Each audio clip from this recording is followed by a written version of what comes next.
ഓം ഗുങ്കുരിപ്യോ നമ. ഓം നമോ ഭഗവതേ വാസുദേവായ. ഓം നമോ നാരായണായ. നാരായണീയം ദശകം 82 ശ്ലോകം 5-6. പീതാംബരം കരവിരാജിത ശംഖചക്രകൗമോദഗീ സരസിരം കരുണാസമുദ്രം രാധാസഹായമതിസുന്ദരമന്ദഹാസം വാതാലേശമനിശം ഹൃദി ഭാവയാമി. ശ്ലോകം 5.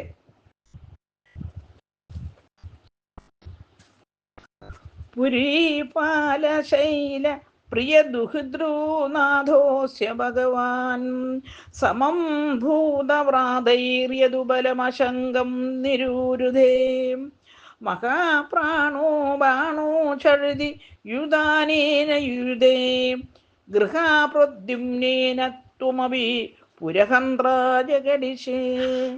അന്വയം അർത്ഥം.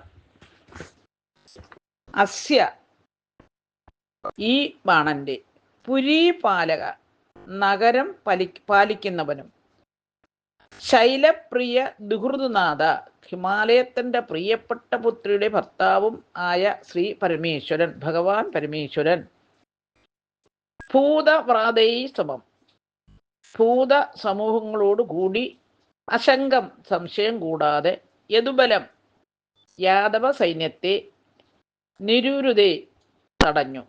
മഹാപ്രാണക മഹാശക്തനായ ബാണഹ ബാണൻ ഛടിതി വേഗം യൂദാനേന സാത്യകിയോടെ യുയുധേ യുദ്ധം ചെയ്തു. ഗുഹക സുബ്രഹ്മണ്യൻ പ്രദ്യുമ്നേന പ്രദ്യുമ്നനോടും ത്വം അഭി അങ്ങ് പുരഹന്ത്ര ശിവനോടും ജഗദീശെ യുദ്ധം ചെയ്തു. ഹരിയു.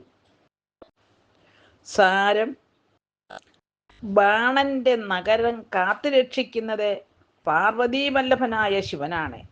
ശിവൻ ഭൂതഗണങ്ങളോടൊത്ത് നിശങ്കം യാദവ സൈന്യത്തെ നേരിട്ടു. മഹാശക്തനായ ബാണൻ വേഗം സാത്യകിയോടെ യുദ്ധം ചെയ്തു. സുബ്രഹ്മണ്യം പ്രദ്യുമ്നനോട് എതിരിട്ടു.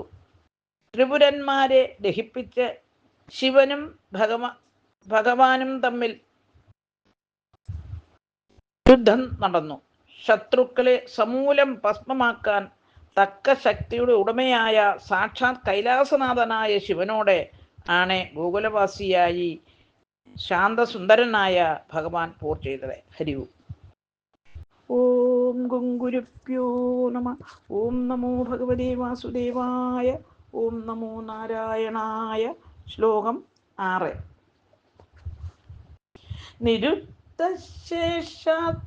മുമുഹുഷി തവാസ്ത്രേണ ഗിരിശേ ദ്രുതാഭൂതാഭീത പ്രഥമകുലവീര പ്രഥമിതാഹാം പരാസ്കന്ദദാസ്കന്ദ കുസുമശരവാണൈച്ച സജീവ സകുംപാണ്ഡോ പാണ്ഡം നവമിവ ബലേനാശ വിഭിദേ.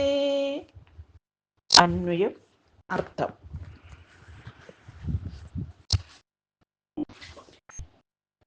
നിരുത്ത ശേഷാസ്ത്രഗിരിശേ എല്ലാ ആയുധങ്ങളും തടഞ്ഞ ശിവൻ തവ അവിടുത്തെ അസ്ത്രേണ അസ്ത്രം കൊണ്ട് മുമുഹുഷി ബോധം കെട്ടപ്പോൾ ഭൂതഗണങ്ങൾ ഭീത ഭയപ്പെട്ടവരായി ദ്രുത ഓടിപ്പോയവരായി പ്രമദ കുലവീര പ്രമദ വർഗവീരന്മാർ പ്രമദിതാഹ മതിക്കപ്പെട്ടവരായി തീർന്നു.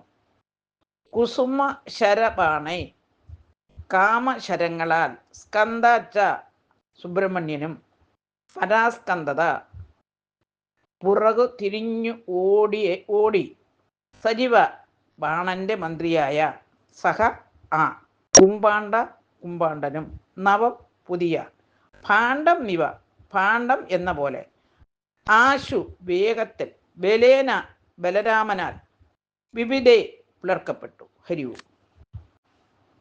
സാരം: ശിവൻ പ്രയോഗിച്ച അസ്ത്രങ്ങളെല്ലാം തടഞ്ഞ് ശിവനെ മോഹനാസ്ത്രം കൊണ്ട് മയക്കിയപ്പോൾ ഭൂതഗണങ്ങൾ ഭയന്നോടി. ശക്തന്മാരായ പ്രമദ ഗണങ്ങൾ തോറ്റു. സുബ്രഹ്മണ്യൻ പ്രദ്യുമ്ന ശരമേറ്റ് യുദ്ധരംഗത്തു നിന്നും പിൻവാങ്ങി. മൺപാത്രം എന്ന പോലെ ബാണ സജീവനായ കുംഭാണ്ഡൻ ബലരാമന്റെ പ്രഹരമേറ്റ് ശരീരം തകർന്നവനായി ഭവിച്ചു. ഹരിവു